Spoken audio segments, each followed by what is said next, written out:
Hello friends, welcome to Creative Medicine. In this lecture, we will learn about Next, all are derivatives of paramesonephric duct except. In paramesonephric duct, we have appendix of testis, hydatid of Morgagni and uterus are seen in paramesonephric duct. And Gartner's duct is actually a remnant of mesonephric duct or Wolffian duct. So it is a remnant of mesonephric or Wolffian duct, that is Gartner's duct.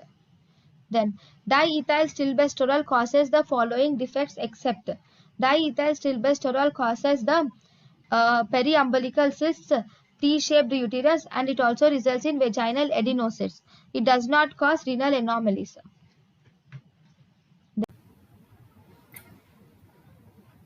thank you and thank you for watching.